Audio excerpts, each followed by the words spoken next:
Bonjour, voyons aujourd'hui comment produire une expression littérale dans un cas concret. Alors nous allons prendre un exemple de géométrie.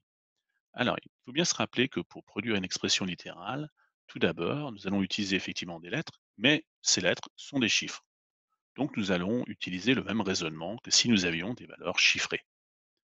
Alors prenons l'exemple ci-dessous. Donc ABCD est un rectangle et je souhaiterais connaître l'aire du rectangle bleu, ou plus précisément, j'aimerais exprimer l'aire du rectangle bleu en fonction de la longueur Z.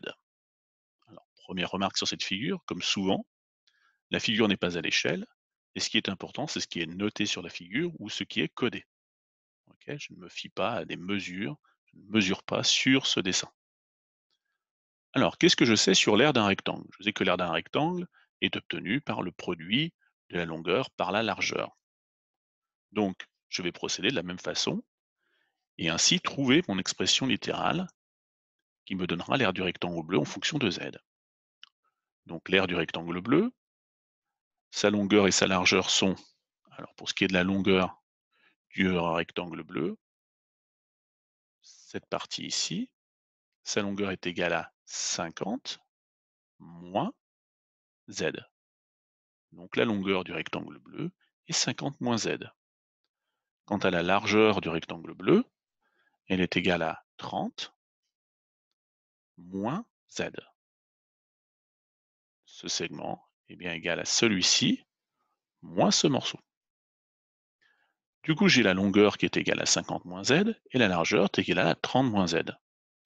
En utilisant tout simplement la formule de l'aire du rectangle, j'obtiens donc longueur fois largeur, 50 moins Z fois 30 moins Z.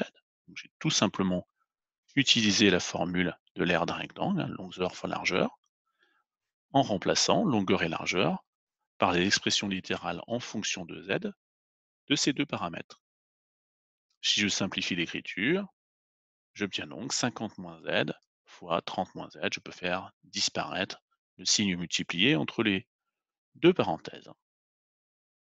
J'ai donc maintenant exprimé l'aire du rectangle bleu en fonction de Z. J'ai une expression littérale dans laquelle Z est mon inconnu qui me donne l'aire du rectangle bleu.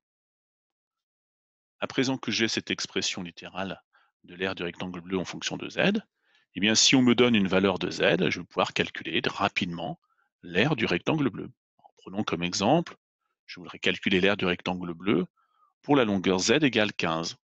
Eh bien, je vais simplement remplacer dans l'expression littérale de l'aire du rectangle bleu, Z par 15, et j'obtiens donc 50 moins 15, multiplié par la différence de 30 et 15. On obtient donc 35 fois 15, j'obtiens 525 cm², si mes longueurs sont toutes données en centimètres, bien entendu. Voilà. Donc ce qui est important pour produire une expression littérale, c'est que on se fasse confiance et qu'on ne parte pas du principe que c'est compliqué parce qu'on va mettre des lettres. En fait, on va faire la même chose, on va tenir le même raisonnement que si c'était un chiffre. La seule différence, c'est qu'effectivement, il va rester des inconnus, donc ces fameuses lettres, et c'est ce qui va nous permettre d'obtenir des expressions littérales. Voilà, je vous remercie.